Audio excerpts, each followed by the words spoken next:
Joining me now is National Senate Leader Bridget McKenzie. Great to see you. Can we start off with some breaking news, which I know you're aware of? I'd like to get your thoughts. This is where a number of domestic flights between Australia and New Zealand, or New Zealand and Australia, have been diverted around the Chinese warships that are off New South Wales, and they've been diverted around there because we're told there was live fire involved. Here's the PM, what he had to say. Well, China issued, in accordance with practice, an alert that it would be conducting these activities, including the potential use of live fire. It's outside of Australia's exclusive economic zone. I've spoken with the Chief of the Defence Force, the Defence Minister Richard Marles, the Foreign Minister Penny Wong, and I've also had contact with the New Zealand Prime Minister Christopher Luxon this afternoon. It is the case that the notice was given. When that occurs, airlines... And according to the PM, it's not a big deal, nothing strange to see, nothing to see here. But he's also called his Defence Minister, his Foreign Minister, the New Zealand Prime Minister. What is it? Is it something to worry about or not? Well, given this guy's track record, the fact that he's made those 4 phone calls, I think, shows that it is a big deal. Our Shadow Defence Minister, Andrew Hastie, has released a statement, raising his concerns around the gunboat diplomacy being used by China. The fact is, this isn't the first incident where the Chinese People's Liberation Army has attempted to intimidate Australian Defence Force personnel, and I think what we're seeing here is China flexing its muscles, sending a message to the United States, and obviously the United States allies being Australia and New Zealand. It's good to see Air Services Australia doing their job and other air traffic controllers ensuring that civilian traffic across between New Zealand and Australia is being taken care of and out of harm's way. But this is of significant concern, and I think the Prime Minister needs to be much more forthcoming.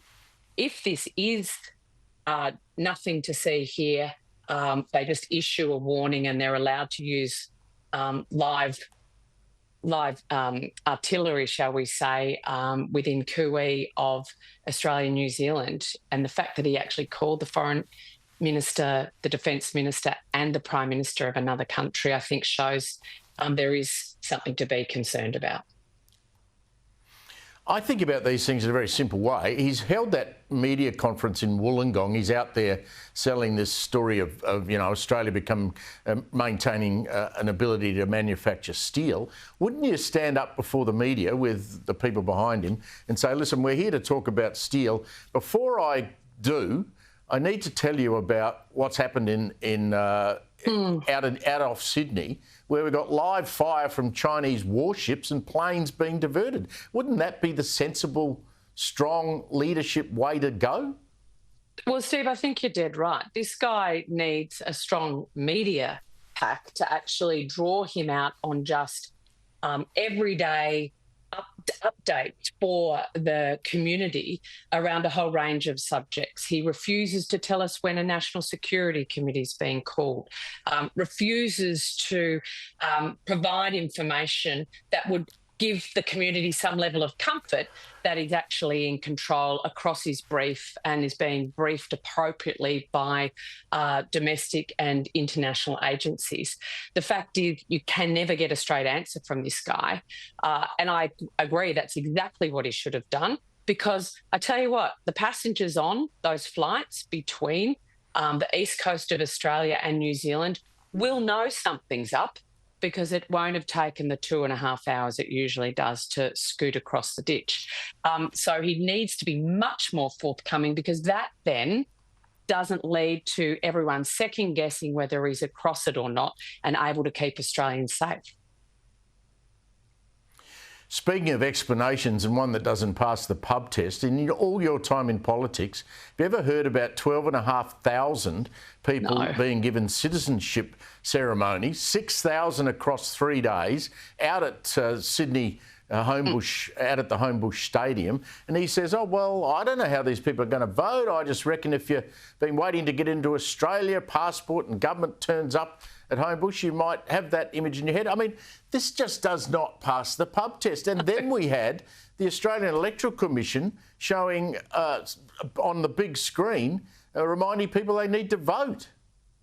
I mean, this is incredibly concerning. In 14 years, Steve, I've never seen the Home Affairs Minister oversee a citizenship ceremony. I've never seen a citizenship ceremony of 6,000 people. We've got 12,500 people. It's highly geo-targeted to Western Sydney. When you think about Di Lee's seat of Fowler, she beat the Labor Party with 3,000, almost 3,000 votes would change that seat. So Andrew Charlton's seat of Parramatta, 7,700 people changing the way they want to vote would flip that seat for the coalition as well. And so I think this is very concerning on the eve of an election to have this amount of people who've been waiting for a long time to have the great privilege to be Australian citizens, to be able to vote and help us build a prosperous, sustainable Australia going forward for them and their children as well.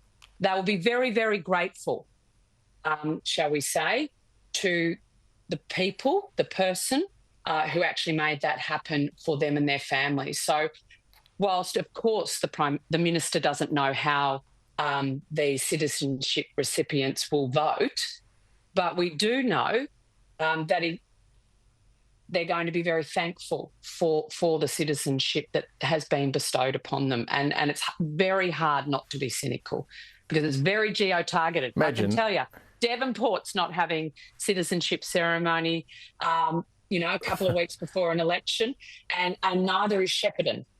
It's all in Western Sydney, that should ring alarm bells. Imagine the letterboxing that's going to go on after this. I mean, I just want to ask you about Victorian Teal MP Zoe McKenzie. She was on Sky today. She's accused the coalition of dog whistling. Have a look. Unfortunately, this sounds like the usual coalition dog whistling on migration. What is happening in Western Sydney, I've seen no evidence for what the Senator's describing nor what the opposition leader is describing. Not really?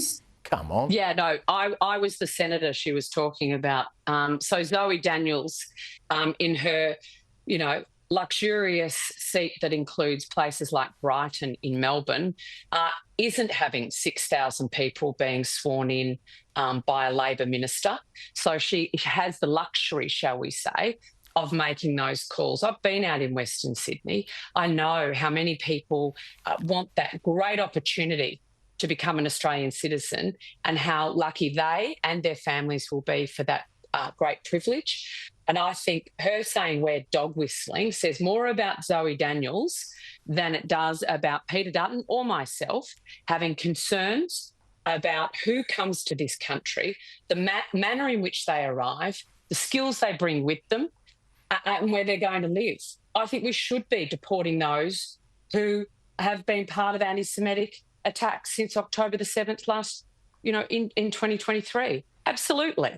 Because we have the luxury of being able to choose who comes and helps build this country with us. And we want to pick people who want to get ahead, who want to provide for them, their family, who love our country, love our values, and want to be part of it, not people who hate what we're about and who actually attack Australian Jewish communities, our gay community, and indeed aren't that big fans of women in positions of power. Senator, have a good weekend. We'll talk again soon. That's Senator Bridget McKenzie there.